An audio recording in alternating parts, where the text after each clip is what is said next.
to my channel. I'm Magical Maiden, and this is Magical Maiden's Jewelry Tutorials. It's my second playlist on my channel.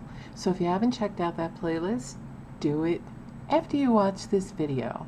And if you haven't subscribed, please subscribe now. Click that notification bell so you're notified when I upload my newest content. And please like this video once you're done watching this. And please share this video if you know anybody that would be interested in this craft, as well as if you have any questions, please leave a comment or just to say hello. So thank you for joining me today, and what I'm going to be doing is making more jewelry using some of the materials that I showed you if you watched it on my jewelry tutorial playlist. And I made this geometric shape necklace using the silver. I made these geometric shape earrings. I made this pendant, and then I made these elegant kind of fancy earrings using two different colors of that material. And today I'm going to be making another pair of easy earrings using the silver material. And what I'm going to do is I just made circles, so kind of looks like a snowman. So you're going to need scissors, of course, and a Sharpie, and this is the silver one. Oops, I went out of focus for a minute. And it's very shimmery, and I'm going to cut this out, and you're going to make you're actually going to make 4 of these, because you have to make another row and then more, because what you're going to do is glue onto this. So I'm going to be tracing 4 sets of these so that you have a backing, because on my geometric shapes I want it to be front and back, because you will see your earrings from the back and you want them to look nice coming as well as going. So what I'm going to be doing is I'm going to trace this, then I'm going to cut it out, and then I'm going to use some E6000 glue with either a toothpick or one of my stir sticks that I have that you can find at any craft store. It's usually for making resin, or you can use a tongue depressor, but you don't want anything too big because you're going to want to keep the glue within here, and you don't want to use a lot of glue. But I'm going to get to that in a minute. So you just find some shapes. This is what I did. I used a pendant for this. I used this and then a glass cabochon, and then I just traced around it. And yeah, you can use the same thing and then just keep tracing. So that's what I'm going to do, or you can cut these out and then use these as the template. So, which I might do so it's the same. So I'm going to finish tracing, and then I'm going to cut them out, and then I'll join you in gluing them. So I cut out the first ones. Now in case you're going to get confused, these are the 1, these are the 2, and these are the 3, because of the sizes. It's going to look a similar way. Now cut them the best you can, okay? So why 4? Because you have 2 pairs of earrings and you need to glue front to back so that it looks like that. So I'm going to put these, and when you put them together, if there's some of the other side sticking out, you can go ahead and trim it, and they should be the same size. So we're going to put them aside. Now I'm going to start on cutting this, and it's easy. What I first do is I just cut them like this to separate, because it's easier when you don't have the whole sheet of material. These I kind of did that, but that's okay. Alright, and now what you're going to do is, obviously most of you know how to cut a circle, and you just go round.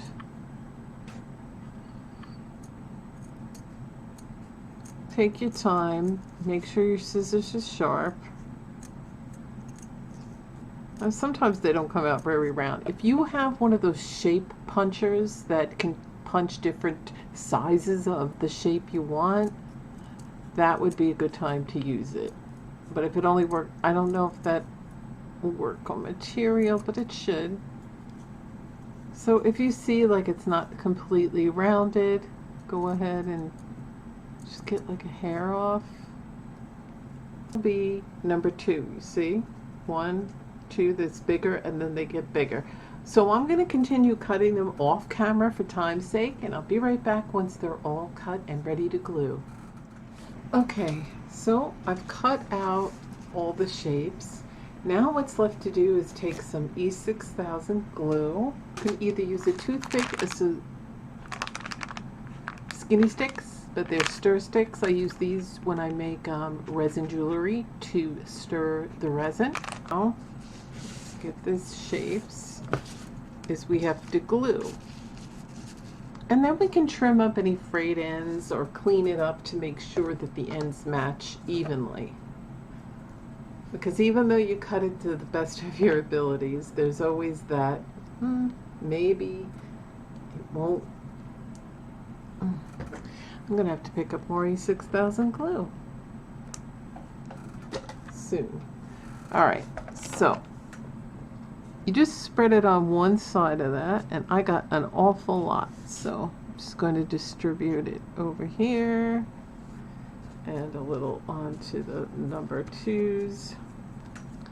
So what I'm going to do is I'm going to take this and start moving it about. Now I know what you're thinking, oh, I can just use my glue gun and be done in 10 seconds. Well, it's not going to work like that, because if you use your glue gun, it might burn through the material, it'll be lumpy, and once you put the other piece on, you're pretty much stuck. So if you put it on offset, you don't have any time to play with it and make it basically look even. So it's pretty much with the glue gun, once you stick it, you're stuck with it. But this gives you time. And just like on my other one, what you want to do is, so that the edges don't show, is pinch the edges. That's why I say don't use too much of the E6000 glue, because it'll ooze out of the edges when you go. But if it does, just wipe it off with your finger or a paper towel and keep going. Now if you see little edges that get in your way, look not nice, just take your scissors and hold it firmly, and then just go ahead and do that, and then continue gluing. And you're going to want these to cure overnight, because E6000 glue takes 24 hours to cure, and you don't want to like hurry up and then just start wearing it. So you want to make sure that the other side isn't showing through. So if it does, take your scissors or a smaller pair, I got a big pair, and just trim the parts that are showing through. Really quick, I want to show you why I number them. I number the backs because when you're gluing them, they're all going to be on the table, and you may not be paying attention because you're really busy, and sometimes it happens. And you might glue the wrong size to the wrong size. Yeah, they're a different size, but when they're all laying together, you're just going to grab and you'll be like, oops. So to avoid the oops, just number them all on the back once you're done cutting them and cleaning them up, and then you'll know I've already did 1 and 2. Now I'm going to glue both sides of 3.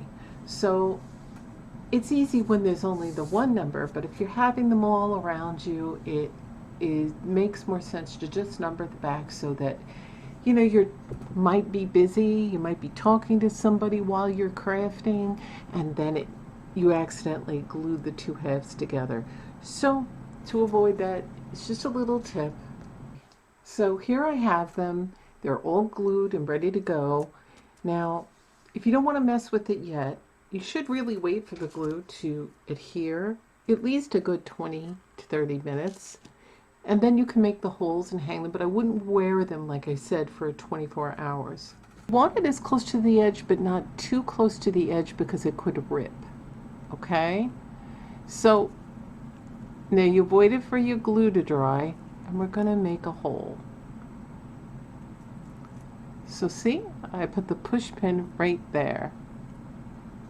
Then I took the push pin out, and then I'll go on the back side of the hole I made so that you can really see it. You're going to very gently and slowly turn this and kind of stick that, see? Not all the way through, you'll rip it. And then go like this just to give an opening.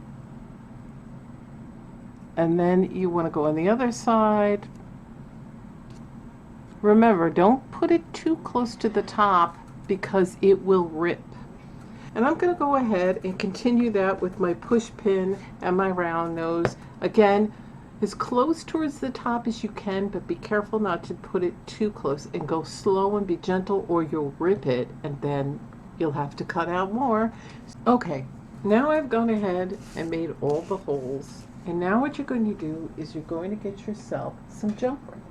Your jump ring, and you're going to find the hole and you're going to put the jump ring through like so and close them. Make sure they're nice and tight. Okay. Now we're going to do that for each one of them. They're finished. I got this, but I have a circle, so if I wanted to cut out a circle like that in the blue and put the blue, and just it'll make it pop. You could also add a triangle to it and then put a triangle in there over it. Now I don't know, I might do that later on. So here it is, the earrings are done, and that's the way they look. And this is the geometric shape necklace I made.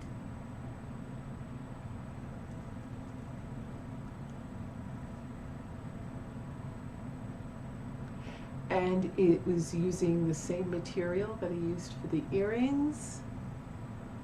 So you see, they're dangly, they hang nicely, and they go well with the necklace. So now I have earrings to go with the necklace. Now you don't have to make these shapes this big, but I copied it from a magazine actually. It had a picture of a girl with the necklace similar to this, and it had like pieces like this. That's why I added the slide tubes, and it was just as big, and it had some kind of a piece of metal like this on it, but I liked it plain, and I was going to do it with some metal, and it's hammered metal, but I don't like to copy, I like to make it my own. So I got something that looked very similar, and this silver material looks very similar to hammered metal, and it's easier to do, and I cut the shapes out, and there it is. It looks exactly like it, and you know, you get your inspiration. I like to find inspiration for my jewelry sometimes if I can't think of anything, but I usually do. But sometimes I see something I like and I want to make something similar, but I don't want to make it exact because I want to make it my own. So I do my own spin on it. So it's not exactly the same as somebody else's. If you see some jewelry that you like but you don't think you can afford to get it at that time, and you want to make it but you can't really afford certain materials, look for something that's similar in material wise and create your own. And I'm very happy with this. I really like this. Now the earrings, they had to match for just a round, and I didn't want just 2 round flat circles, so I made the triple, and the top is smaller than the middle, and the middle is a little bigger than the top but smaller than the bottom, and the bottom is the biggest. So I showed you how to do it. This is really easy to do. It's not going to cost you a lot, and it's fast as well. Give it a like, it really helps my channel. And if you know anybody that would be interested in this craft, please share it, and don't forget to click that notification bell. And if you're not subscribed, subscribe now. And if you have any questions about this craft, please go ahead and ask me now in the comment section, or if you just want to say hello. So thanks for watching this video. I hope you enjoyed watching me make these crafts. I really enjoy wearing them and creating them for you to see. When I do my creations, they're not just for the beginner, but mostly for the beginner who may not have a lot of money, might not have any experience, and don't know the terminology for a lot of these items. So that's why I explain my stuff in the beginning for the beginners. So you can, if you don't want to hear me rambling on about certain things, it's okay. If you already know what everything is and how to do it, go ahead and fast forward the video. I won't be insulted. I just have to add all the things that I'm using because a lot of people want to know, what did you use in this craft? So I tell you what you're going to need to use, where to get them. And again, I got this material at Hobby Lobby in the felt section, and I'm sure other craft stores have this. So thanks for watching. I'll see you in my videos. Bye.